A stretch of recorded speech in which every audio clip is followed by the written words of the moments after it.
Hi, everybody. Thanks for joining us today. As Josh said, this is our fourth cooking show, and we've had fun with every one that we've done. Each one is different, and we cover all different topics. And today, yeah, it's about adulting for young adults, or it could be for older adults too, on essential tools that you might need in your kitchen, and then some tools that you could put on your wish list um, for future down the road for holiday gifts and so forth like that. So I'm going to go through a laundry list of equipment and show them to you real quickly. And then we're going to dive into this great chicken recipe because everyone needs to know how to make a roast chicken. It's a great protein to use because it's kind of a blank canvas and you can do a lot of different things with it. It's also rather inexpensive compared to beef. And if you have a dinner party, you can, roast a chicken and you carve it up, and then you have all different types of, meat to offer people. You have dark meat and you have, white meat, and then you can serve it with some great vegetables. We're going to do a side dish of oven roasted russet potatoes and Vidalia onions. And then the chicken recipe is one of my favorites. I'm stealing it from Chef Gordon Hammersley, from a chef from Boston, and it's super easy to make, delicious when it's finished. So let's get into some of the cooking tools that everyone should have in their kitchen. And one is a non-stick frying pan. And these come in all different sizes. This is a very small one. You can have a very large one. And non-stick is good because if you want to make an omelet, the egg really doesn't stick to it too much, and it's easy to flip over, to fold when you have your ingredients in it. Very easy to clean because it's a non-stick. They're dishwasher safe. And so a non-stick is a good one to have. And a small one is you can make crepes in these, for breakfast. Really nice to do that. So that's one thing to have. You also want a saucepan. And this is from our kitchen. It's rather large, but you can get saucepans in all different sizes. And these are great when you don't want to use like a stock pot to boil water, to make hard-boiled eggs, boil pasta, poach some vegetables or whatever it might be. So a saucepan is a necessary thing. And you can get some with lids as well if you want. And then you need a stock pot. And a stock pot, is for making pasta, because if you have a large stock pot, you can take the pasta, long pasta, you put it in here. And because if you put it in a saucepan like this, the pasta kind of sticks out. And then as it starts to cook, if you don't get it all in there, it starts to fold over and then it catches on fire, and then you have burnt pieces floating around in there, and that's not good. So if you get like a big stock pot, you get the stock pot and then the pasta's all in there. It's great for making stock pot, and other things like that. So that's always good to do. Also with the saucepan, it's great to make popcorn in. You should make popcorn the real way, in a pan, not in a bag. Okay. Another thing that is good to have in the kitchen is measuring cups. And you can get all different types of measuring cups. Ours are plastic. We're in a professional kitchen and we don't want any glass in there too much to break. And you can get measuring cups in all different sizes. You can get them in 1 cup. This is a 2 cup. I like a 2 cup a little bit better because then I don't have to measure things out twice. Or you can get a very large one, which is, this one is quarts. So if you want to really get something big, you can do that. You can get quarts. And again, like Pyrex is like the most common one found in homes. And they come in all different sizes as well. Another good tool to have in the kitchen is a rolling pin. If you are going to be making pies, or pizza dough or anything like that, you want a rolling pin. The rolling pins come in all different types of sizes. This is a kind of a big one. And they also come in different varieties. Sometimes the rolling pin is just one long piece of wood, which is really great for making pasta because you can rotate the rolling pin in different ways by applying different pressure to it like this. But this one just rolls on here. So it's a nice wooden one. I always like too. You can get some that are in marble. Those are super heavy though. But one in wood that just spins is really good. Let's see what else. Oh, a box grater is always nice to have. Box grater comes with generally 4 different sides. And this is great for, grating cheese, or you can even, shred some vegetables on it. Like if you have a carrot, you want to put on top of a salad, you could just grate a carrot right through it. You get nice little pieces. Different sizes over here. Here you can do like slices, almost like a mandolin, which is like you could take cucumbers and slice it up this way. Here's another for cheese, hard cheeses.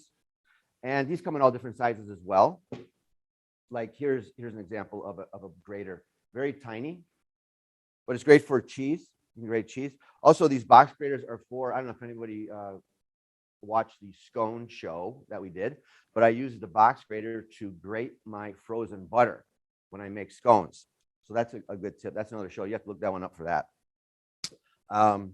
Everyone needs a colander, because when you boil pasta, you got to dump it out. But here's a quick tip. If you are making pasta, don't always throw your water out, particularly because if you're making like a sauce, you could use some of that water to thin out your sauce. It actually adds a lot of flavor to it. It's got some starch. It actually can help thicken it up a little bit. A lot of good flavor in pasta water. But here's just a regular colander.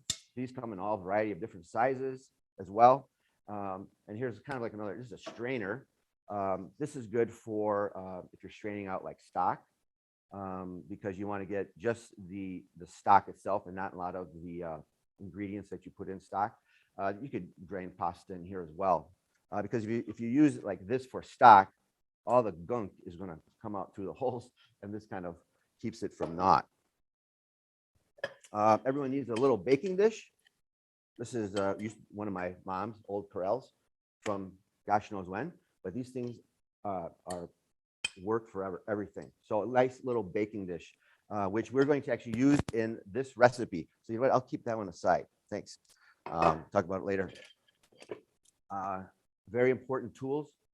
Meat thermometers are good to use, because especially with chicken, you always want to test the chicken to see if it's reached its temperature. Meat like steak and so forth like that, that all depends on how you like your steak, rare, medium rare, well done, etc. like that. But a chicken should reach a temperature of 165 to 170 degrees. So you do want to check that temp on that. And this is an instant read thermometer where you put it into the meat, into the dark meat, not touching the bone. And then you get your temperature on here. You also can get an electric one, which is you put it in and it's an instant read as well. And you can, it'll give you the temperature on there. So, whatever you are more comfortable with. Neither are too expensive. This is the cheapest one.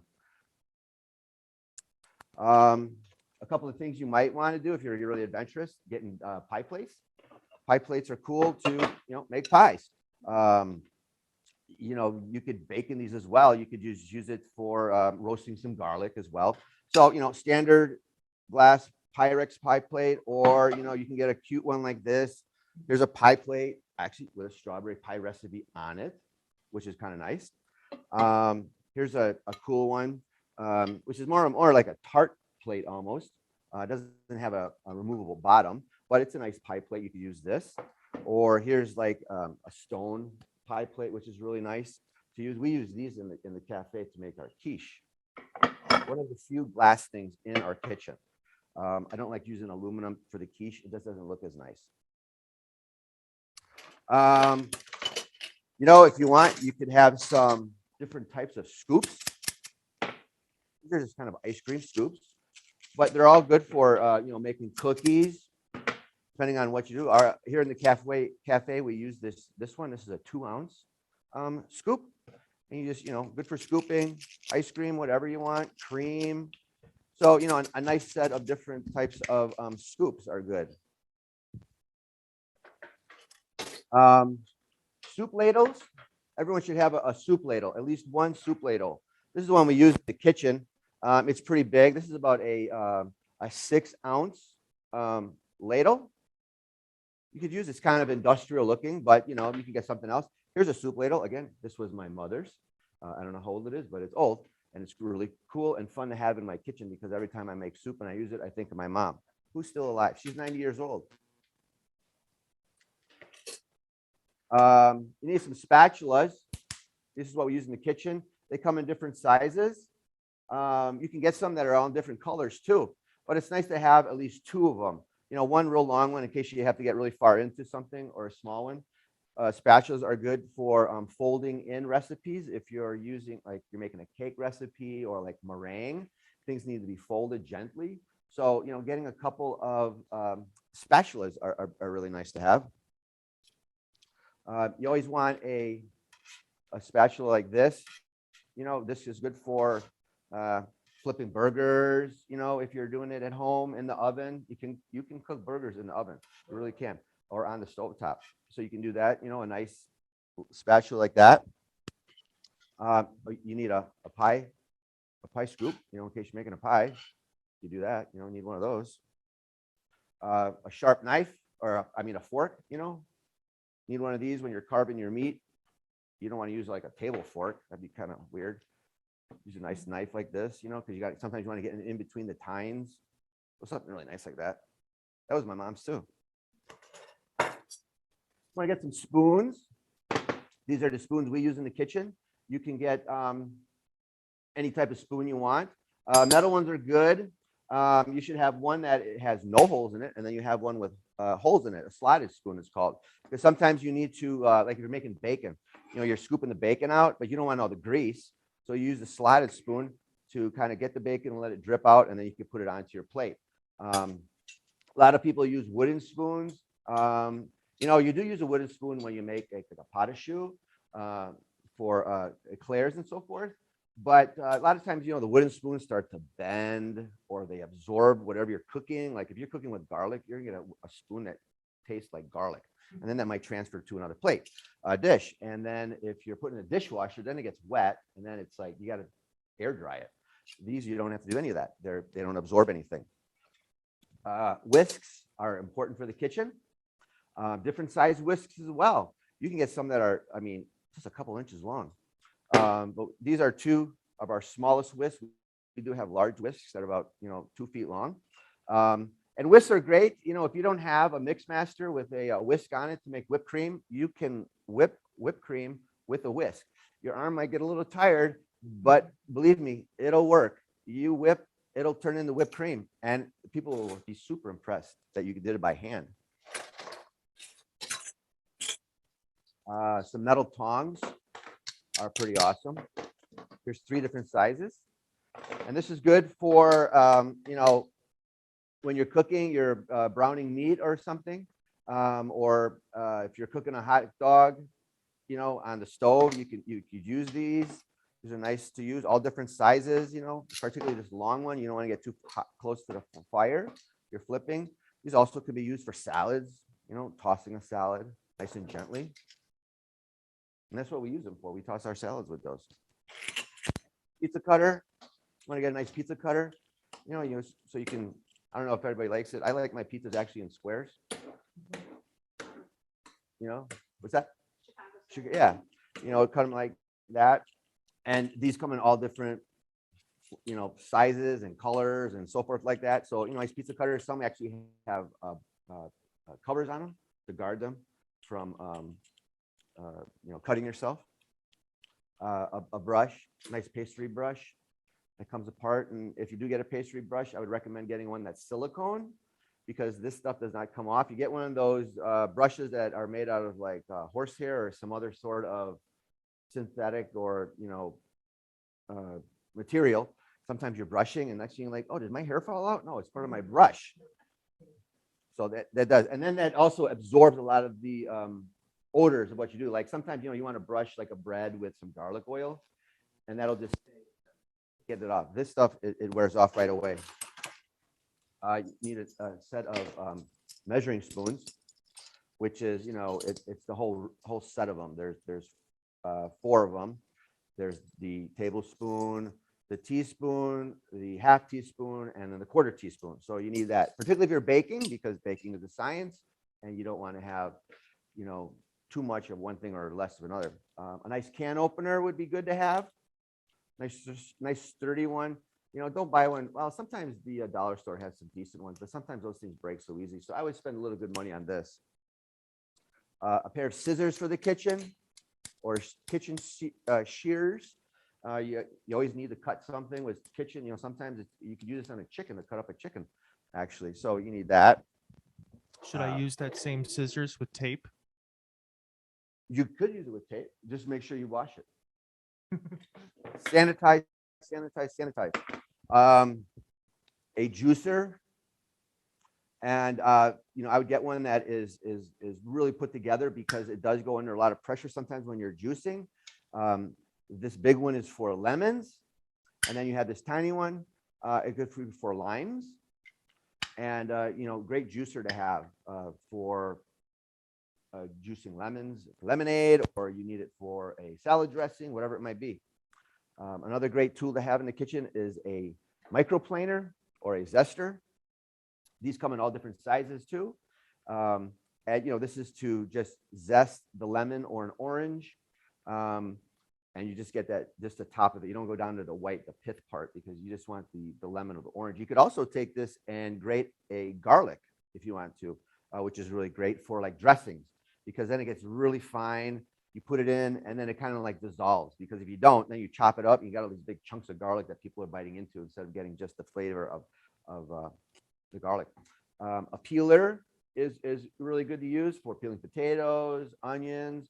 You could use this to make ribbons of stuff. I use this when I make my Asian pickled daikon and carrots for our Ernest Hemingway sandwich. And this peeler actually works both ways. So if you have it, you can go down and you peel it up like this. Instead of you can, so it saves half the time. So that's nice peeler would be good. Just a couple more things. Get a nice baking dish or a baking pan, for, I don't know, meatloaf. I like meatloaf. Some people don't. I do. Meatloaf, making a bread, banana bread, any type of bakery item like that. You could use that. A nice rectangular square pan, to make brownies, or this is what we use to make our brownies in. You can do that. You can get one that's round too, not a big deal. Nice glass baking dish when you make your lasagna or manicotti or whatever it might be. You could actually bake in this dish too, like a chicken. So those are just some tools. Let's see. Bowls. You need a whole set of bowls. You don't need bowls like this. This is what we use in the kitchen. But you can find small bowls, and then you can find really, big bowls. Find bowls all in the middle. So I would suggest getting a small bowl, and then getting a fairly decent sized bowl, like this. And again, these are kind of like industrial looking, but you can find bowls at Target, Walmart, wherever it is, you go shopping.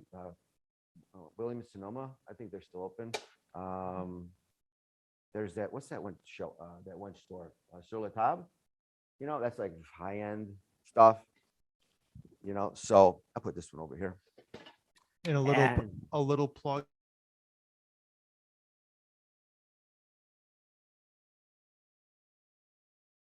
Yep. Or Marcel's. And then it's Marche. A salad spinner. Definitely get a salad spinner, because wash your greens, and if you spin the water out on it, they taste so good. You could like wash lettuce in our colander and then shake it. You're never gonna get the water off, but a nice one like this is really good. And this one actually has a break on it, so it's kind of cool. And then it just collapses down like this, and then it gets stored. And these you can find everywhere. Those are pretty nice. I'll put it right here. And then the last thing, this is, I don't know if anybody knows what this is. This is not from Star Wars. This is called a steel. And, everyone has knives, but I recommend every time you use a knife that you just give it a little honing. And, some people have these in their knife storage things and they never use them. It's just, you do your knives, so you have your knife and you just bring it down a little bit. You got this little guard right here so you don't cut yourself. So you can go up and down like this, or you can hold it down like this if you want to, and you can go down like this. You can also buy a sharpener, and I forgot to bring it, but it looks like it has these wheels on them. And you can just hold it down, and then you just take the knife and you draw it through, and it sharpens. It doesn't sharpen, it really hones it. Or you can go out and get an electric one and sharpen it like that, which I have. Or you can really go to old school and get a flint and just like that. So, one other tool, and we're going to use it today. This is a small food processor, which is really nice. This is a Cuisinart, and I have this size. This is my middle size. I also have at home. I have a smaller one, the Black & Decker, and then I have a really big one. But these are awesome. It helps speed up time to use, and they're really great to use. They don't take up too much space. So those are some of the tools you use. Oh, one other one I didn't show. You should have some kitchen twine in the kitchen and some cheesecloth. And I say that is because if you ever want to make a soup and you have to add like bay leaves or peppercorns or like thyme to it, and then you don't want those things in the soup, and because it's always hard to find a bay leaf, and it's kind of embarrassing when you serve like your soup and then someone gets their spoon in and they got this big old dried out bay leaf in their soup, and like, what do I do with this thing? You don't want to eat that. So you take like cheesecloth and you put all your ingredients in it, and then you cinch it up with the kitchen twine, and then you can put that into your soup. And then when you're done, you take it out.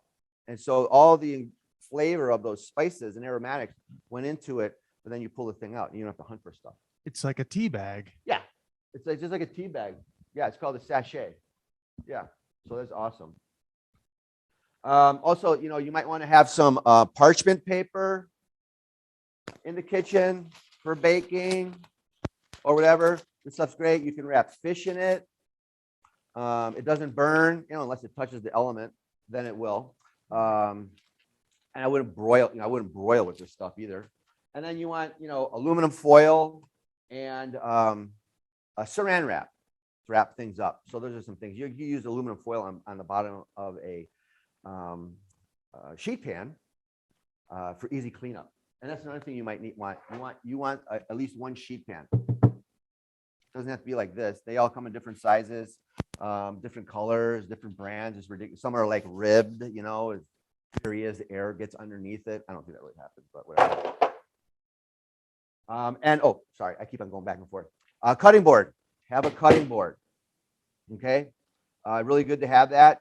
And for those that don't know, there are all different types of cutting boards. I have basically part of the rainbow here. This is white, and white is for seafood. Yellow is for poultry. Green is for vegetables, and red is for red meat.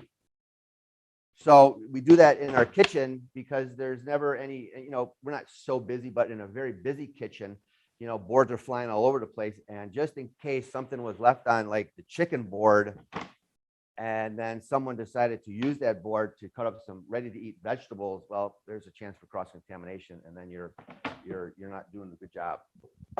How about pork or lamb? Would you get another color? No, that would go on the red board. All like proteins. Yeah, like that, other than chicken.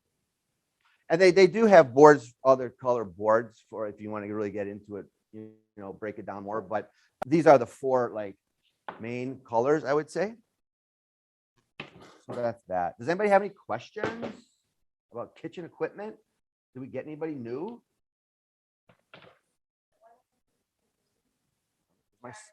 Hey, buddy. That's my son. Okay.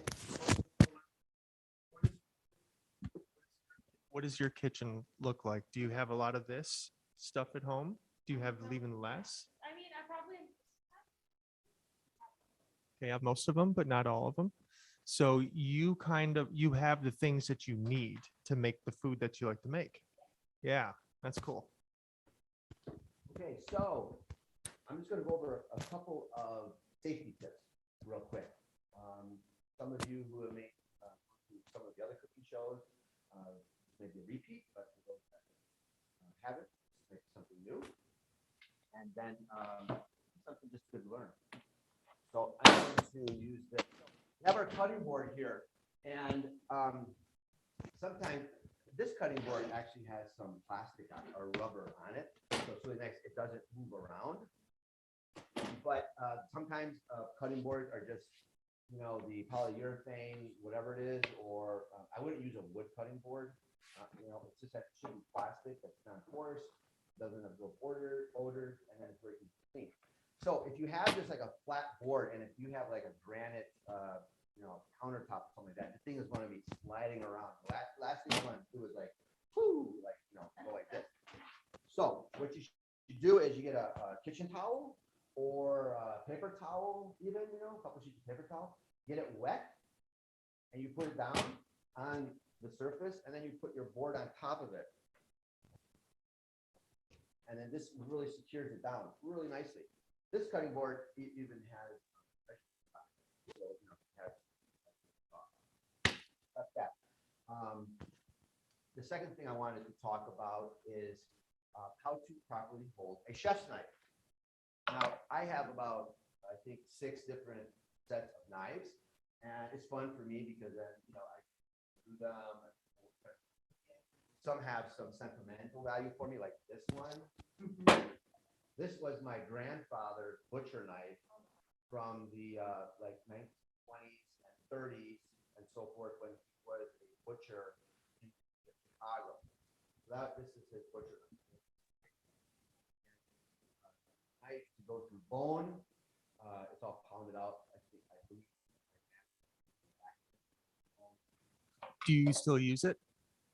I haven't. It sits in my kitchen. I do bring it out when I look at it.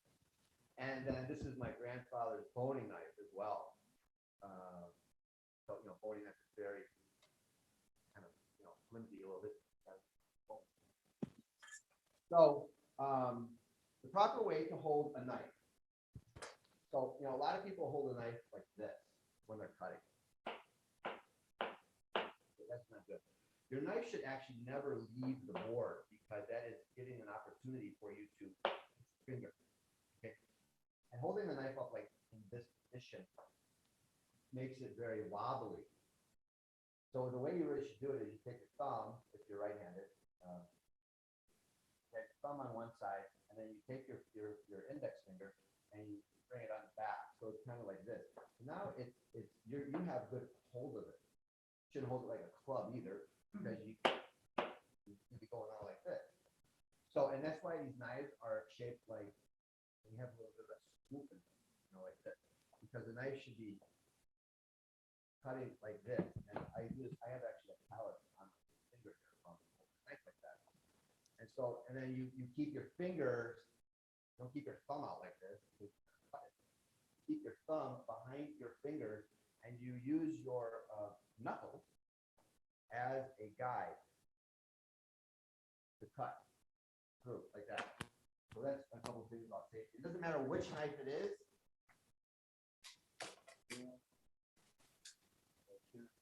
Here's one too. Same thing. You just hold it like this. Are you trying to do a rocking motion rather than like a straight down? Yeah, because this is going to get you cut by going down. And that's why it's shaped like this. Has this scoop in it, and you keep your fingers behind like this, and it doesn't get up. Am I trying to press as hard as I can, or am I trying to let the blade Let do? the blade do it. That's why you have a sharp. That's another thing why you have a sharp knife. If you don't, say you're cutting a tomato, it's gonna. If your knife is not sharp enough, it can just slip off tomato, and maybe it'll come toward you. The knife comes toward you. So. And if anybody's wondering why this knife is so ribs are like there's air in there, so if you're cutting like a tomato.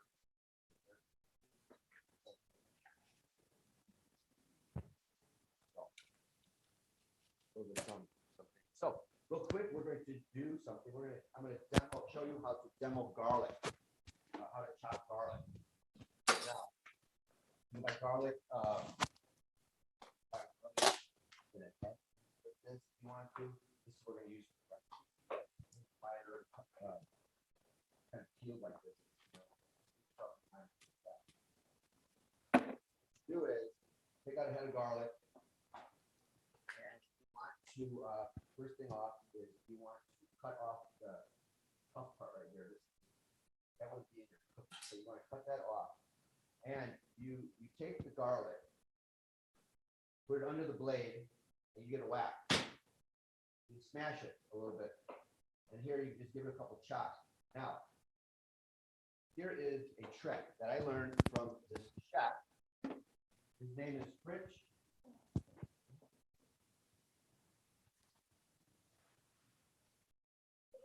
Okay, so the chef, his name is Fritz Schonenschmidt. I'm not kidding. And he's this German chef. And I mean, this guy, he's a certified master chef, and he can cook anything. He's this incredible guy. He showed me this trick about getting garlic really fine. So you can chop up garlic, you smash it down, give it a rough chop, and you take some salt and you put it on it. Now you have to remember you've already put salt on it when you're cooking, so you don't oversalt your food. So you have your garlic there like this, and what you do is you keep on. So the salt gives it some abrasion to cut through, and then you just keep on smashing it down like this. Keep your fingers on the blade, and you can go back and forth like this. Other people have different ways they cook. I know Jacques Pepin rocks it back and forth all the time, but you do this, and what this does is it turns it into a paste really quickly. So it's nice, and I don't know if you can see that all, but look how nice and fine it is. So now if you put it in like with butter or oil, it just kind of like disappears, and you get all that garlic there instead of big chunks of garlic that is going to burn, and then no one's going to want to eat it. So do that. Okay. And I have some sanitation liquid over here. I'm going to wipe this up real quick. So that's how you chop garlic. Super easy. And I forgot this other thing to bring from the kitchen. It's a Pampered Chef tool. It's a little chopper, plastic thing. It's got a big, it's almost like what this what this has.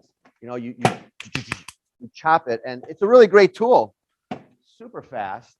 So that's something else to use. So that's how you chop up garlic. Let's see what we're gonna do. We're gonna do an onion. I'm gonna show you a neat trick for an onion. This is my onion. I always cry, no matter what I do. Do you have any tricks about not crying? Yeah, I do. Whistle, Whistle while you. Okay. because then you're blowing it away from you. Or you take a wet rag and supposedly you put it in front of you, and it goes into that. Yep. Awesome. Yep. You can do that. So here's an onion. To dice an onion easily. Super easy trick. It's my knife. So when you cut an onion, you don't want to cut it down the center like this in between the two ends. You want the ends to be attached to the onion. First off, take off any of the skins that are loose. And you cut down the center. So now you have like one end here and one end here. Same on this one. And you want to cut one side off. Now you have this, and you have this one still anchored. So peel off, the skin. Don't waste too much of the onion. Sometimes, that first layer of the onion comes off. It's just stuck there. So you peel it off. And what you do is you put your hand on top of the onion. Okay. And you get it like closer to the end of the board, so you're not like reaching way over. And you make a couple of slices across. Okay. And then you take your knife and you make some cuts downward, keeping your thumb behind your fingers. Okay, so then you have that, and then you just cut.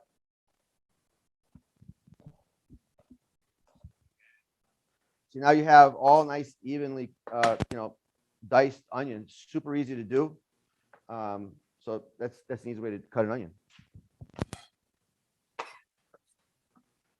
Just get this off.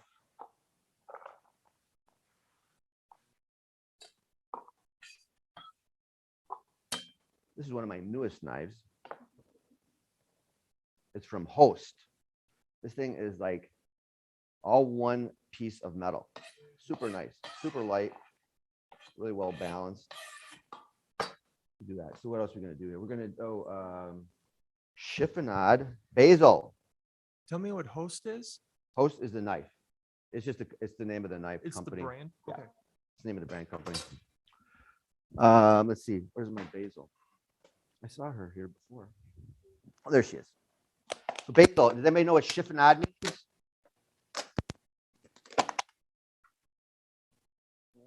Okay. So here's basil. It's great to chiffonade basil if you're going to do it like for a soup or a salad or something like that. So what you do is you take your basil leaves. These have been washed. And you stack them up. You just pile them up. And then you roll them.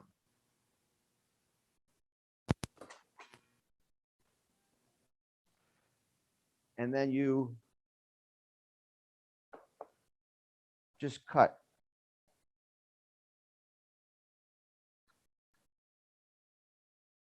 What you get is like ribbons. That's chiffonade, it's called. Instead of taking it and like chopping it all up, you get all these weird looking pieces. So you have like a nice chiffonade. And so, you know, you put that into lettuce, into salads, or into soups. It's really nice. Or into sauces. You do that. So what else are we going to do? We have one more demo of how to dice celery. And I'm just kind of showing you different things to do because I'm just trying to show you how to hold the knife and how to rock it back and forth properly. Because it'll make cooking more fun and safer. So for chopping up celery, you know, you want to take off the end pieces a little bit. This hasn't been washed, but you know, I would wash it prior to that. Now, depending on how big you want the pieces, you know, you can just leave it like this for soup. Or if you're doing to make a potato salad, you know, you might want to cut it down. Then you have nice pieces. But for this, I wouldn't cut it like this with it up. It's not very steady. So you hold it, you know, put it upside down, basically.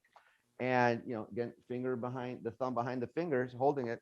And you just, see, my knife is never leaving the table. You just chop it like that. So you get like, you know, they're all kind of even pieces, you know. If you went like, it's kind of like dangerous to do that, you know, because you're going to be in the kitchen, and for any, you know, moms or dads out there, be like, here comes your son, or hey, what happened? You know, so you never want to do that. You always want to keep it down because then you know where the knife tip is. Okay. And if you're cutting straight down on these knives that are curved, you won't get a clean cut. Right. Yeah. I mean, they're all designed. I mean, there's some knives that are not designed. Okay, this is a bread knife. It's straight across because you're going like you're sawing at it. You know, here's a little paring knife. It still has that turn on it. Here's another, you know, knife. These are my Wolfgang Puck knives. Yeah, fancy. Okay, so now we are going to get into the recipe. Super excited about it. Again, this recipe is from Gordon Hammersley, and I stole it from this cookbook, Bistro Cooking at Home. And I met Chef Hammersley years ago, and I wrote an article about him years ago. And he owned this restaurant in Boston. He cooked with Julia Child. And so this recipe is Hammersley's roast chicken with garlic, lemon, and parsley. It's a super easy recipe to make. Your guest will be overly impressed, super impressed with what you did. And it's not that hard to do. So there's two types of tools we could use for this recipe. One, we could use this food processor, which I'm going to. If you don't have one, everything can be put into a bowl. And you just have to chop it up a little bit more finely. So first, let's get our ingredients.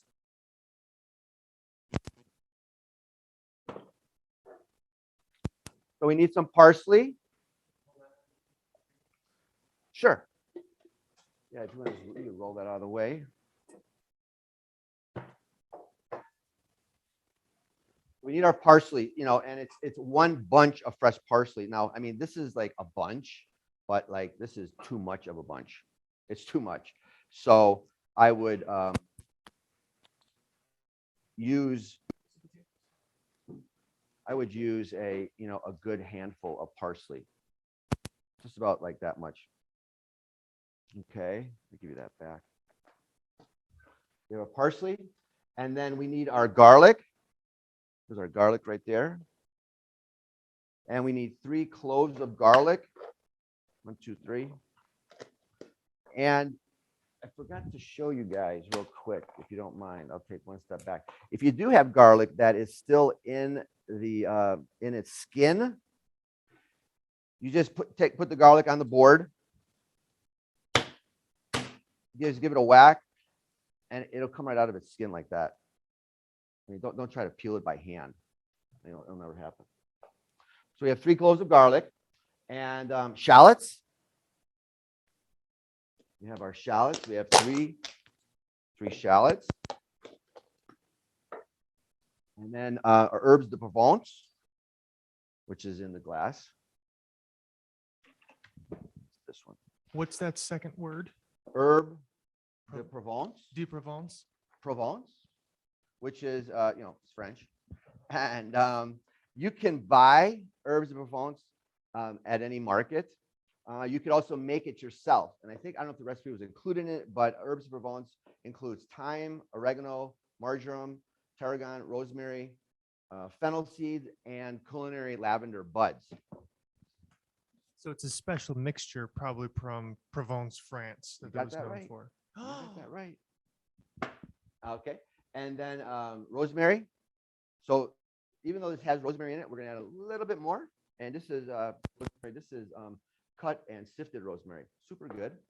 And our Dijon mustard. Some Dijon mustard. And our salt, which I have over here. And our olive oil, which is there. And lemon. Yep, just need one for now. Thank you. I'll need the zester, if you could find that in a bit. So this recipe. So what we do is, thank you. So what we're going to do is, since I'm putting it into my food processor, I'm not going to have to chop it too much. If you did this in a bowl, you would just need to chop everything very fine. So, just put a little bit extra effort of making things fine. So for this, I'm just going to chop it up right fine. I fold it over. Put it fine. And I put it in. I mean, this is really a super recipe. And I use not just the leaves, but also the stems, because the stems and the leaves all have a different flavor and taste, which I don't mind. Garlic. 3 cloves of garlic. You want to take off the little end pieces. For this, you can just, give it a whack. You want to just give it a rough chop. Again, if you're doing it in a bowl, you just need to chop it up a little bit more. Just need to make it fine. Because what we're doing is we're making a paste that's going to be rubbed all over the chicken and in the chicken. And then we have our shallots. You just want to cut them in half.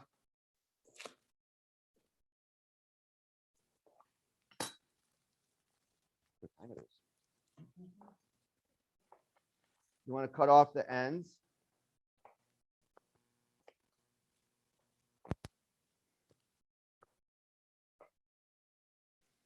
This time you want to cut off both ends, because we're not going to. And you could dice a shallot the same way that we did the onion.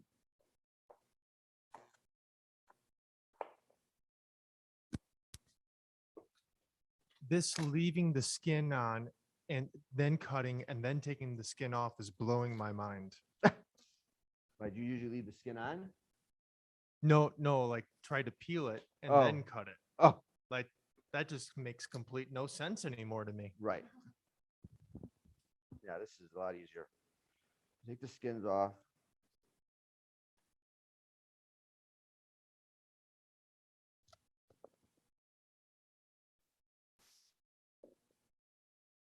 Now, shallots, are from the onion family, but they have a different taste than like a yellow onion or a Vidalia. Vidalias are very sweet.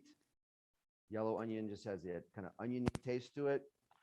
Shallots have more of a pungent sort of flavor to it, kind of like it's closer to like a garlic almost. So for the shallot, you just want to just cut it up just a little bit more. It doesn't have to be perfect or anything. See, got to whistle on it a little bit. Whistling, no crying. You put the shallots in, okay, and then you have your herbes de Provence. It's 1 tablespoon. You could use a measuring spoon if you want to. I'm just going to eyeball it here. Now you said baking was a science. No, this isn't baking. This is just Right. cooking. Yeah. So this is like having fun. Yeah. This I mean, if you is- want more, you could add more. If you want less, you could add less. You can do what you want. And then we're going to add a little bit of rosemary, just a teaspoon of extra rosemary. So, I mean, I can tell how much that is just in my hand. We'll do that. And then we're going to add 3 tablespoons. Now I can have a tablespoon of mustard. Thank you. And Dijon mustard, not yellow mustard that you put on a hot dog. Okay.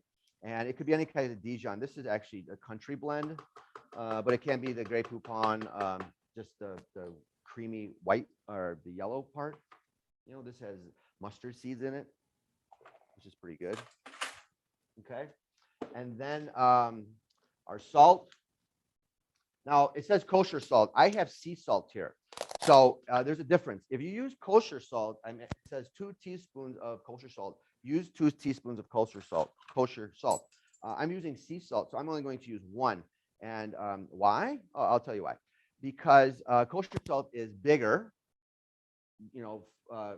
granules than the sea salt. So if I put 2 teaspoons of the sea salt in there, it'd be a little bit salty. So just remember that. But if you like it salty, go for it. And I need some pepper. Did I put pepper out? There we are. Awesome. And 2 teaspoons of pepper. Now, I'm just using pepper shake here. If you wanted to, you could use cracked pepper, fresh cracked pepper. That'd be fine. And 6 tablespoons of olive oil. And this all goes in. So we're going to do 1, 2, 3, 4, 5, 6. And a little squirt for added measure. And then you're just going to, and I still have my lemon. I don't want to put my lemon rind zest in right now because that will just basically blow it up. And I don't want that. I just want to kind of fold it in a little bit. So you're going to whip this baby up.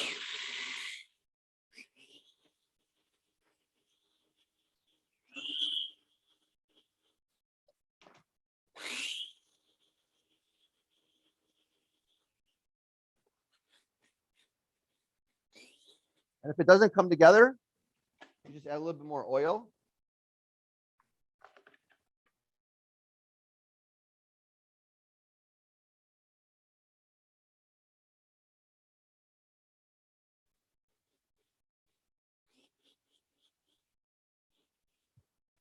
And you might have to give it a little bit of a stir just to get it all down there.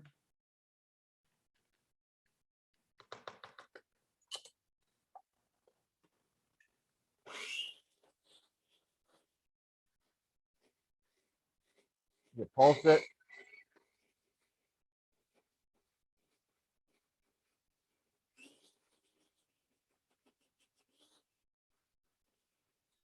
That. And then you have your lemon rind, your zest. So you want to take your zest and you just zest it in here. You rest it on top. And you're just getting the yellow. So it's not like you go all the way through it. You just want to get the yellow part, the zest. So this is where all the essence is of the fruit. And when you do this, you have to check the underside of the zester because it's going to be just packed.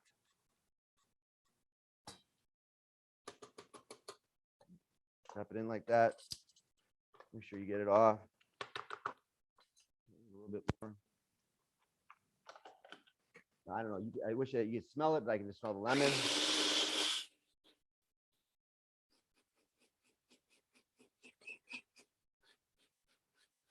Okay. So now, after this, We get our chicken. Where's Mr. Chicken? There he is. We have our chicken right here. And what we want to do is we have our roasting pan and a roasting rack. You can get all different types of roasting racks. This one was my mother's too. She gave all the stuff to me. I didn't take it from her house. And so you put the roasting rack in here, a real nice one. You take your bird. Now, quick tip, check the inside of the chicken. All right, make sure you take out the giblets. You do not want to bake them in there. I know people have done that. The giblet, well, it could be the heart, could be the livers, or it could be the neck. It's usually all in there. Don't throw that away. You could use it for stock and stuff. See, there's something else in there. You want to make sure y'all get it out. And what you want to do is you want to put it breast side up. Okay. So we have this.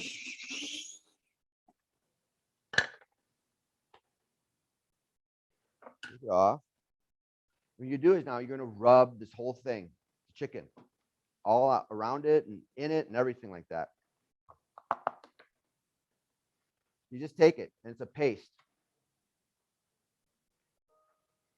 Rubbing all over. It's going to be messy, but hey, cooking's fun. And after you're done rubbing it, now there's two ways you can go about this. You could let it sit out at room temperature for 1 hour, or you could put it in the fridge for 2 to 4 hours. Or if you really wanted to get really intense flavor, you could do it and leave it overnight. In the fridge. Yeah, oh yeah, overnight in the fridge. Yeah, for sure. Unless it's really cold outside, you can put it on the back porch in the winter. Then it might freeze. So you just want to get the whole thing done. Putting it all over. And you make sure that you get the inside. Okay. And it may seem like a lot, but you really want to pack it on. So if you let it sit, that helps it permeate through the skin into the meat better. Yeah, well, it's going to add a lot of flavor to it as it cooks. Yeah, I mean, the skin is something that's not too permeable. I tell you something. I don't know if anybody ever does this, but there's this thing. People cook bratwurst in beer. It doesn't do anything. It does, but it doesn't do anything because the brats are in their casing and nothing's going to go through it. That's why when you make bratwurst, the sausage, you need to cook up a little bit of the patty to see what it tastes like, because that's what it's going to be.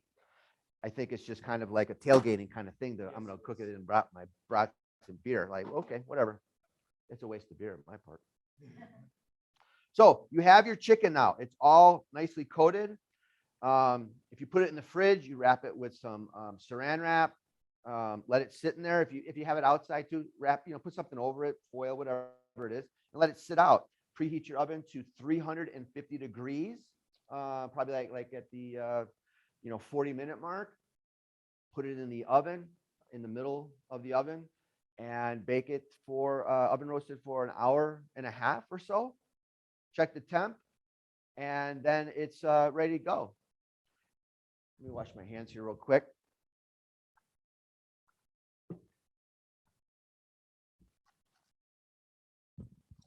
That's yeah, go ahead. I was going to come up and give you a high five for such a good job. So after it's done cooking, you do want it to rest for at least 20 minutes, because what happens during the cooking process is all the juices, come out of the chicken. And what you want to do is you want to let it rest so the juices go back into the chicken. Because if you would cut into it right away, everything would leak out of it, and then your chicken would actually be dry. So, and that's the same with like a red meat or anything like that. You always want your meat to rest for a bit. And plus, it'll continue to cook a little bit. That residual heat will continue to cook probably up to 10 to 15 minutes afterwards. If you could put a thermometer in there, you'll see it go up. So you've done that. Now, through the magic, yes, Josh, Would you want to let the chicken rest in the oven, or do you need to pull it out? pull it out. Pull it out of the Yeah, oven. you take it out, you put it on the counter. Yeah. Okay. Yeah, for sure. Instead of just turning the oven off. No, yeah, because I mean, the It'll oven's cook more. still hot and everything. Yeah. Yep. Now, through the magic of, the cafe and the library, I had one cooking back here while I was doing it. So this is what it will kind of look like once it comes out. So that's what it will look like when it comes out. Let me, what I was going to do is I was going to show you how to carve it up real quick. If anybody doesn't know how to do that, but we can do that real quick. So this won't take too long. 0.5. Okay. So I have my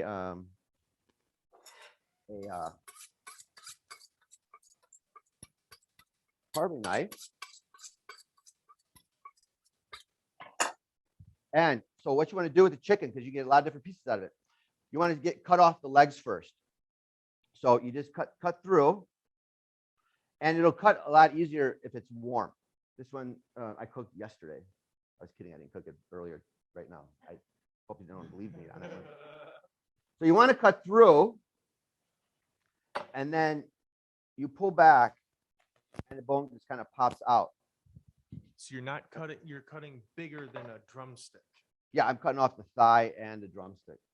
Yeah. So we did that one. And then you come over to the other side, and you just kind of cut through. And it should just, it just pops off. We have those two pieces. And then for the breasts and the wings, you can either take the wings off first, or you could take the breast off first. So what you want to do is, right here is the breast plate, right in front, down here. And you just want to go to the side of it.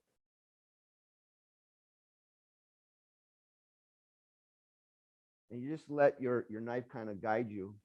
And then you put your fingers in there a little bit. And you just kind of work it off just by pulling. When it's warm, it's going to come off even easier.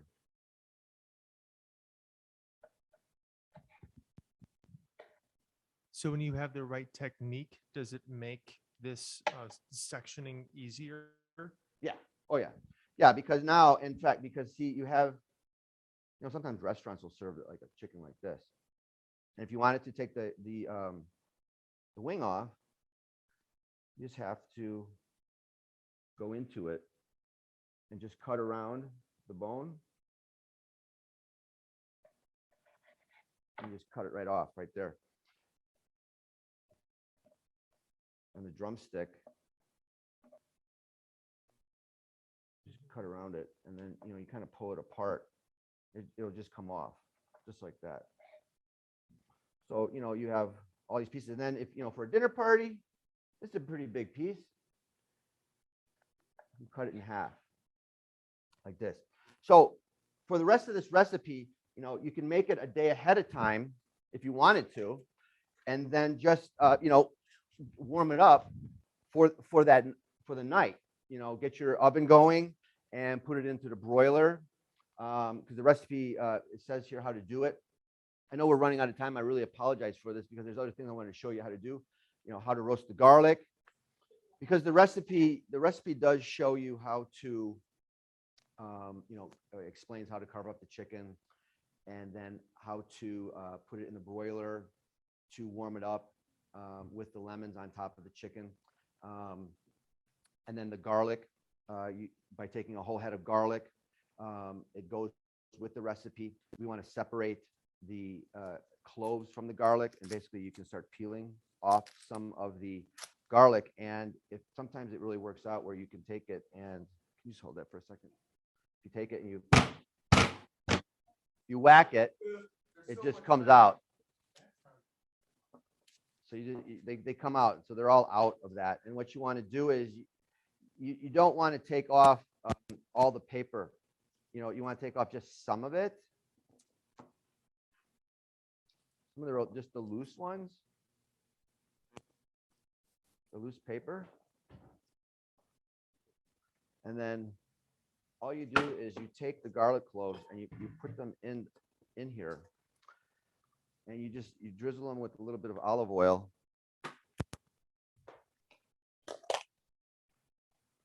Put a little pepper, a little bit of salt.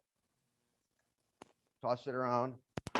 Cover this with aluminum foil, and then you put it oven. And this goes into the oven with the chicken, and you bake it for about an hour. And what happens is this garlic will just like turn into butter.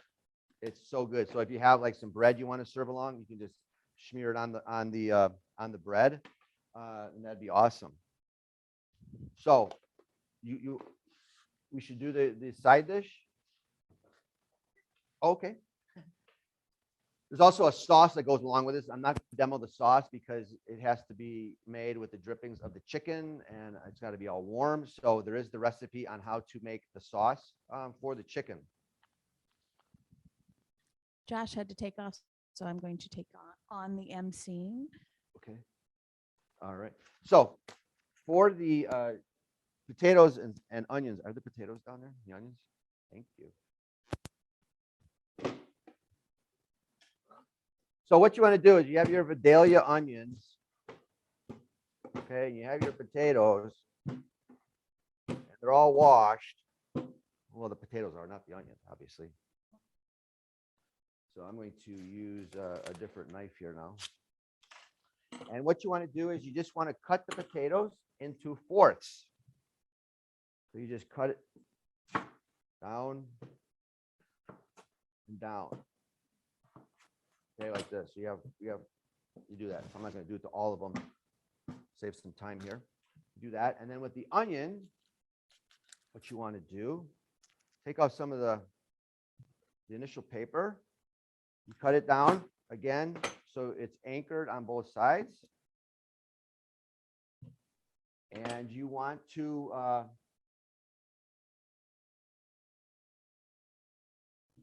take off some of the paper. You could take off some of the end piece here. You want to peel that off. So it's still kind of connected a little bit. You're just taking out just a hair.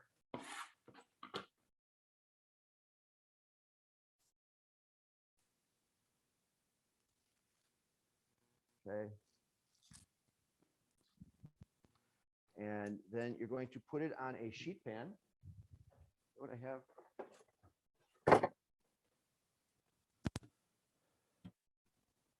You take the onions, so you get all the paper off, and you lay them down like this. So this whole pan, just imagine, would be with 6 onions. There'd be 12 slices, and 6 potatoes. There's would be 24. You could maybe do it on 2 if you want. And then you're just going to drizzle it with some olive oil. You know, just drizzle it around.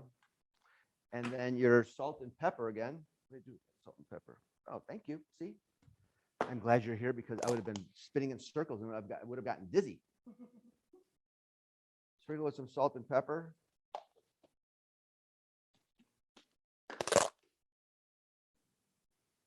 This would be all of them.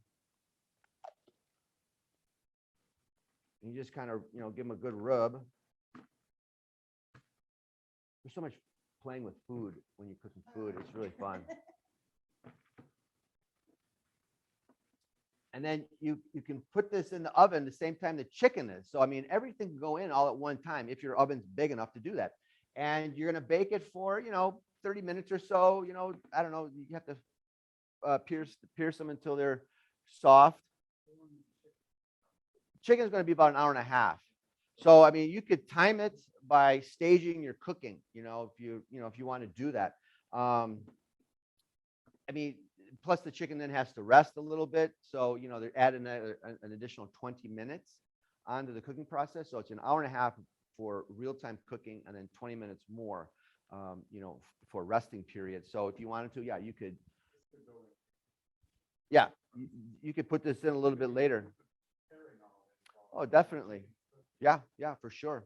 Sure. I mean, you could put the potatoes in at like the hour, 20 mark, perhaps, when the chicken's done, and put the garlic in at the, I don't know, about the hour mark or so. And it'll, you could have a really nice, super hot, super fresh dinner all at one time. So this is all like this, just that easy. If you wanted to, you could add more rosemary to this. I mean, if you want to do whatever you wanted to do, it's up to you. It's just a roadmap. And then you bring them out and they're ready to roll. This is going to be very soft, probably caramelized. The potatoes are probably going to be really caramelized on the bottom, be really nice and crunchy, super soft. And, there you have your dinner. There you have your dinner. It's probably going to take you faster than I talked here.